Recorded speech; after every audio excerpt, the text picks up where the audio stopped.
Entrevista da semana. Na entrevista desta semana, nós vamos ouvir Lisa Anzanello de Azevedo. Ela é advogada e recentemente lançou um livro com o título Análise Econômica da Tributação, a importância da arrecadação do ICMS para a garantia dos direitos sociais. Ô Lisa, muito obrigado por nos atender aqui. Eu que agradeço pelo convite. Você trata de um assunto extremamente polêmico, a importância da tributação. O que motivou o livro que você acaba de escrever?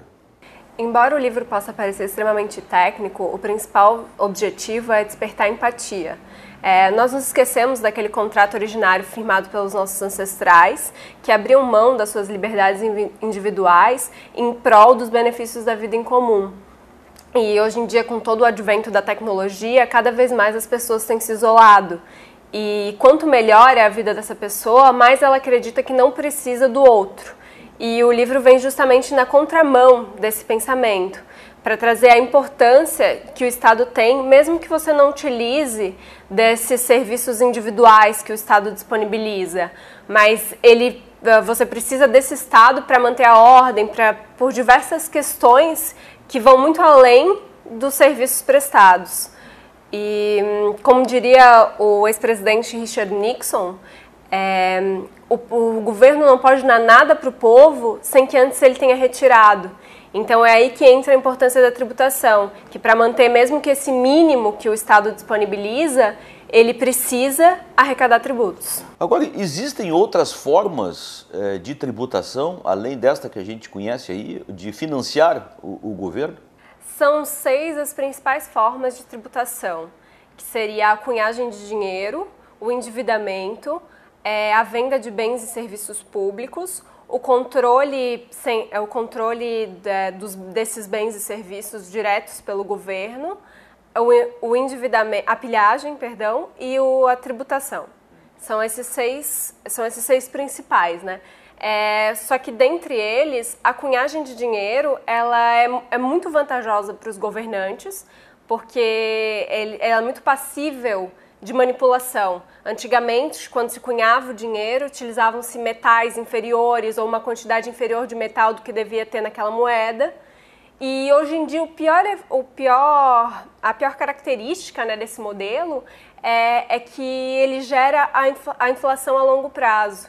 E isso é considerado pelos economistas como a forma mais regressiva de tributação, porque as pessoas mais pobres, né, mais carentes na sociedade, são as que têm os menores recursos de correção monetária para se defender desse contínuo aumento dos preços.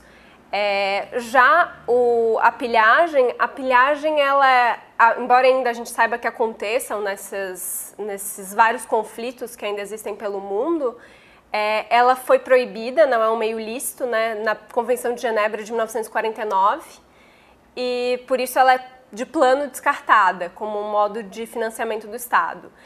E depois temos o endividamento. O endividamento ele é considerado também como uma forma de pilhagem. Só que em vez de você se financiar com os recursos de outras nações, você se financia com os recursos das gerações futuras, tributando gerações futuras.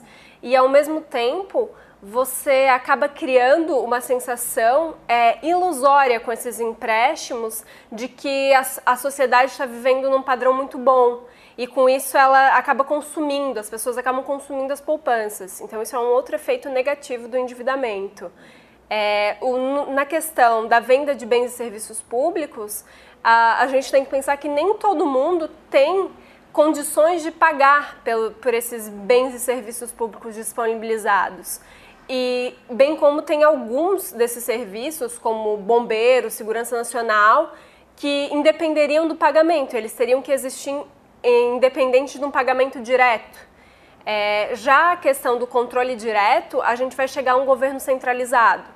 E como é de público, né, conhecimento, nenhum dos governos que até hoje tentaram fazer essa centralização dos meios de todos os meios, na verdade, né? Quando você faz a centralização da economia, você torna tudo público, né? Nada é mais privado. E todos esses modelos, eles acabaram sendo gradativamente transformados em economias de mercado, porque a economia de mercado ela fomenta a questão de inovação, o desenvolvimento pessoal, né, o desempenho das pessoas, e essa é uma característica própria da livre concorrência. Então, por isso, todos esses mercados centralizados, como Cuba, China, acabaram abrindo seus mercados. Então, a gente não tem nenhum modelo que tenha dado 100% certo, digamos assim, nesse modelo de economia centralizada. Então, por fim, a gente acaba ficando com a tributação por ser o que seria o menos oneroso à sociedade e o que menos provocaria externalidades negativas. Agora, se esse tributo, você acaba de falar que é tão essencial, é tão importante, ele é o principal deles, por que ele tem uma conotação tão negativa diante da sociedade? Porque o tributo, ele desde o início, ele teve um estigma de servidão.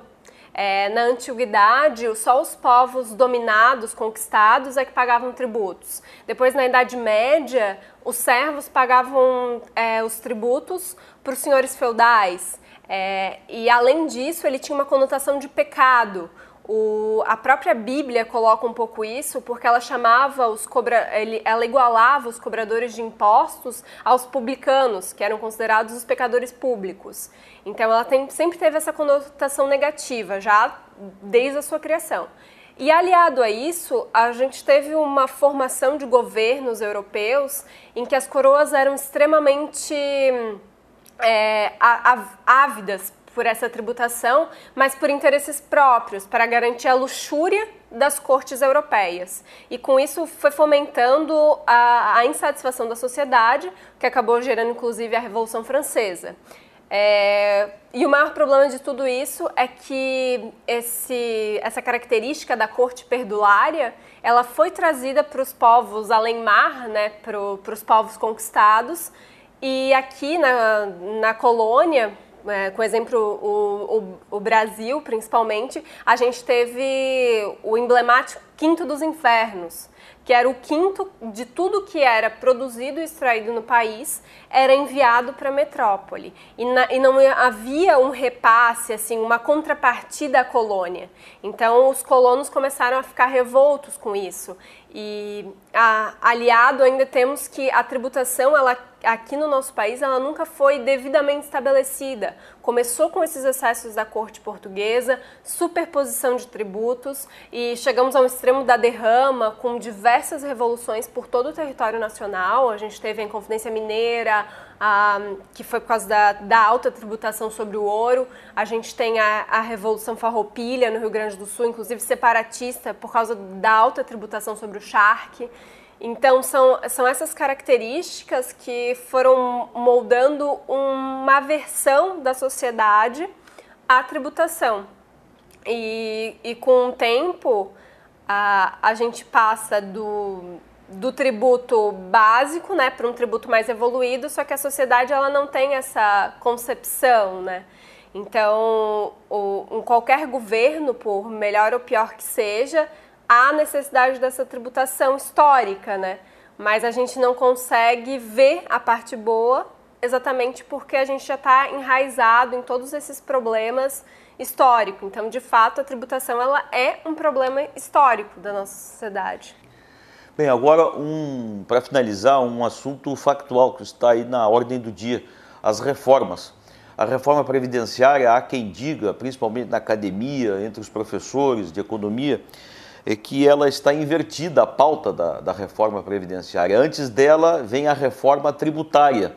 Você entende assim também? Você acha que essa deveria ser a primeira reforma tributária antes da previdenciária? Eu acredito que com certeza a gente precisa de uma reforma tributária, inclusive se discute isso muito na academia, que foram reformados N outras coisas, assim como a Previdência, e tivemos N códigos jurídicos que já foram reformados e não se dá a devida atenção para a tributação.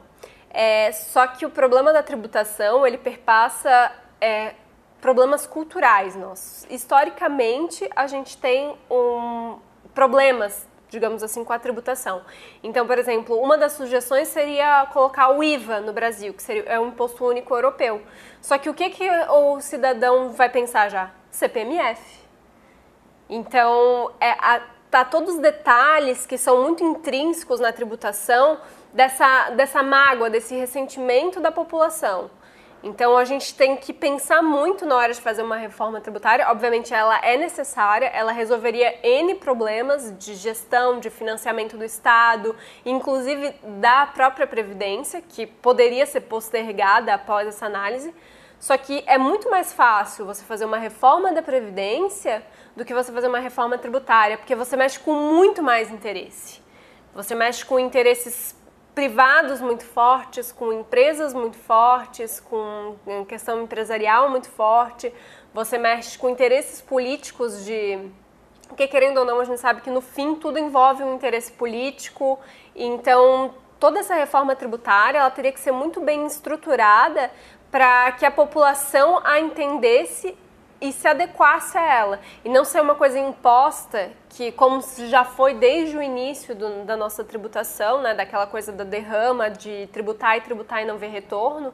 Então a gente precisa adequar isso, porque a gente não pode simplesmente chegar com um imposto único europeu e tentar aplicar no nosso país, porque já foi tentado e no final não sabia para onde ia exatamente o dinheiro que era para ir para a saúde não ia. Então é toda uma questão assim de tempo. O Brasil ainda precisa de tempo para ter para ter todo um arsenal e ter todo um amadurecimento da população para essa reforma tributária. Obrigado, Lisa, pela entrevista. Eu que agradeço. Ouvimos a advogada Lisa Anzanello de Azevedo, que lançou o livro Análise Econômica da Tributação, aqui no nosso quadro de entrevista da semana.